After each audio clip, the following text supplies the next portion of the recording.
Artinya adalah yang menyampaikan adalah Rocky Gerung, yang mungkin notabene selain memang beliau dianggap pinter, yang kedua mungkin secara umur dianggap lebih. Andaikan yang ngomong kayak Mas Rocky Gerung ini, orang anak muda yang umur 25 tahun, saya yakin juga. Ya. Boleh Mas, silakan Mas. Oke. Sekaligus yang you bicara itu atau yang lain itu tentang ethics atau tentang etiket. Yang mana? Kita nggak tahu, kita ambil kata etika itu dari bahasa Prancis etiket. Bahasa Belanda juga begitu. Atau dari bahasa Inggris ethics. Coba terangin saya dulu tuh. Saya pikir biar Mas Rocky aja lanjut. Bukan, itu yang saya maksud. Anda pakai kata ethics di dalam pengertian ethical atau pakai kata etiket dalam pengertian tata krama itu. Yang mana? Ya, silakan aja. Ya justru itu salahnya di situ. Kalau Anda bilang tidak sopan, kita mau tanya, bahasa tubuh itu terlihat tidak sopan. Saya berdebat dengan ketidaksopanan etikal gitu. Lain itu. Saya nggak mengeledek orang dengan bahasa tubuh yang sekedar slapstick itu. Saya menghina pikiran orang, bukan menghina tubuh lawan debat saya. Saya nggak pernah menghina tubuh lawan. Saya yang melecehkan adalah reasoning dia itu. Saya tunjukkan di mana kesalahan etikal dari cara dia berpikir itu. Jadi itu apple to apple, tetapi antara apple sehat dan apple busuk. Oke, makasih. Artinya begini, poin yang saya mau bilang di balik itu semua, mau apapun yang dilakukan oleh Gibran, definisi mesti jelas dulu tuh. Kita kritik atau Anda tadi kritik dan Anda bela sifat etiket, bukan sifat etisnya lain. Soal Mahkamah Konstitusi itu ada masalah etis karena ada relasi kekuasaan di situ. Perilaku Gibran itu bukan soal etis, soal etiket. Itu bedanya tuh. Bisa bedain dulu enggak? ngerti, enggak ada masalah Mas. Saya tanya dulu, you bisa bedain enggak antara etiket dan etika itu? Tunggu, saya tanya dulu, you bisa bedain enggak? Saya pikir kalau you nggak bisa bedain enggak ada gunanya saya bicara ya, itu. Atau Anda bicara enggak ada gunanya. Enggak ada masalah. Bagi saya hari ini saya tidak berkepentingan pada konteks merespon atau menjawab pertanyaan-pertanyaan akademik ataupun tekstual yang disampaikan oleh ini soal kita pakai istilah bahasa Indonesia, etika atau etiket. Yes, it's okay. Kode etik Golkar itu beda dengan etika Golkar. Bagi saya hari ini, saya ingin menyampaikan dan memberikan penyampaian kepada publik bahwa baik ataupun buruk yang dilakukan oleh seorang Gibran. Baik buruk itu etika apa etiket? Baik atau buruk yang disampaikan oleh seorang Gibran, bagi saya bahwa sejatinya di balik itu semua sebetulnya ada situasi yang memang masih belum bisa menerima para senior-senior, tidak semuanya. Saya tidak mengatakan semuanya, sebagian besar ataupun sebagian kecil yang memang belum bisa menerima kepemimpinan muda. Saya ulangi pelan-pelan pertanyaan saya. Yang tidak diterima. Boleh saya jawab ya? Pelan aja, pelan-pelan sekali. Sabar dong, tenang aja dulu. Kasih saya dulu, saya sabar. Ya kan, tenang. Tenang. Nggak usah panik, tenang aja dulu. Jadi artinya apa? Yang terjadi pada seorang Gibran, itu sebetulnya sejatinya disadari ataupun tidak disadari, itu terjadi pada hampir sebagian anak-anak muda di Indonesia. Bahwasanya ada yang bisa mempertanyakan itu etis, etiket, whatever apapun itu. Bagi saya bukan whatever, itu ini mesti ada kejelasan istilah. Sebuah narasi, sebuah argumentasi yang digunakan bahwa kepada seorang anak muda, bahkan seluruh anak-anak muda di Indonesia yang memang mereka-mereka yang relatif sudah senior ataupun di atas kita, ini belum bisa menerima kepemimpinan muda. Argumentasi-argumentasi itu akan diciptakan. Jadi mau Gibran buat 1000 prestasi atau 100 kegagalan, bagi saya pasti narasi negatif itu akan tetap ada bagi seorang Gibran. Tetapi kembali lagi, bagi saya inilah tantangan kita yang ada di tim Gibran. Bagi saya hari ini, saya punya challenging tantangan untuk meyakinkan kepada anak-anak muda di Indonesia ini. Tapi kan kita bisa pahami tadi, betul tadi. Si Toro menganggap bahwa jangan-jangan karena dipaksa untuk menghafal, maka keluarnya cepat tuh. Kan kita bisa bayangkan kan. Tetapi kemudian gelisah ketika dibongkar isunya itu, kok berantakan ya. Konsep tentang greenflation. Apa intinya? Orang bicara tentang ecological footprint, itu lebih tegas tuh. Berapa banyak footprint yang Anda tinggalkan ketika Anda pindah dari energi fosil ke energi hijau, berapa banyak tuh.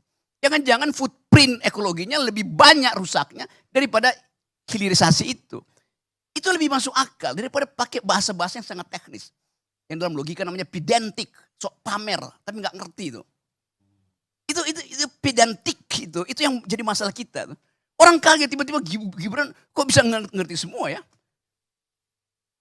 Kalau Anda penyuka binatang, ada anjing namanya pitbull.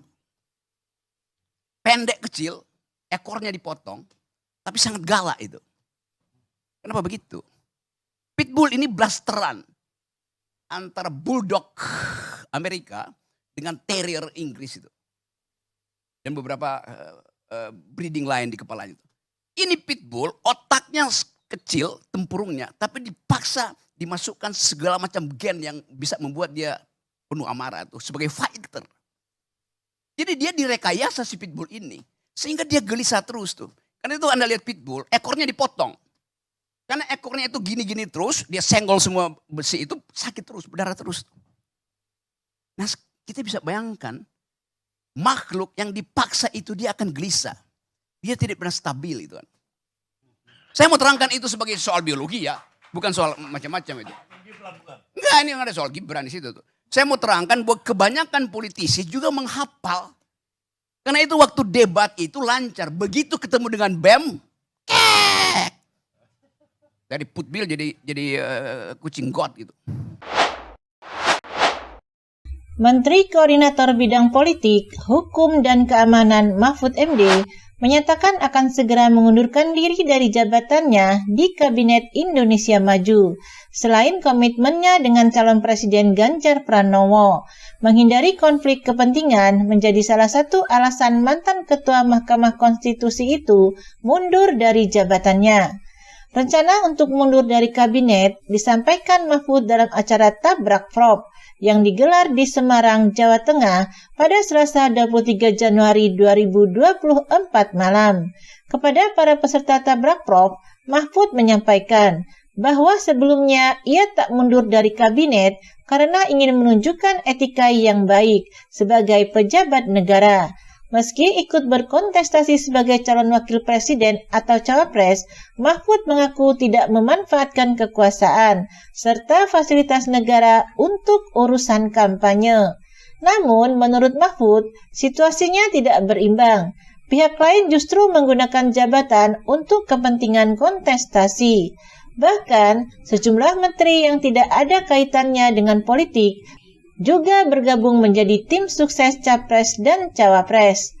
Oleh sebab itu, saya kira percontohan saya ya sudah cukup untuk mundur dari jabatan, tinggal menunggu momentum, karena ada sesuatu tugas negara yang harus saya jaga, tuturnya.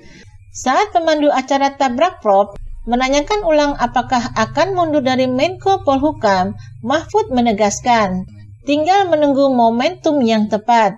Menurut Mahfud, ia terikat dengan aturan dari partai pengusung.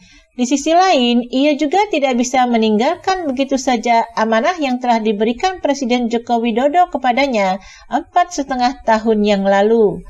Sebelumnya, seusai debat keempat pemilihan presiden atau Pilpres 2024 di Jakarta Convention Center atau JCC, Senayan pada Minggu 21 Januari 2024 malam, Mahfud menyampaikan, terima kasih kepada Presiden Joko Widodo yang telah memberikan kepercayaan kepadanya untuk menjadi Menko Polhukam. Karena ini debat terakhir untuk cawapres, saya ingin sampaikan terima kasih kepada Pak Jokowi. Karena 5 tahun lalu, beliau meminta saya menjadi Menko Polhukam, tuturnya. Cawapres nomor urut 3 itu menyampaikan, semakin banyak belajar selama 5 tahun menjadi Menko Polhukam.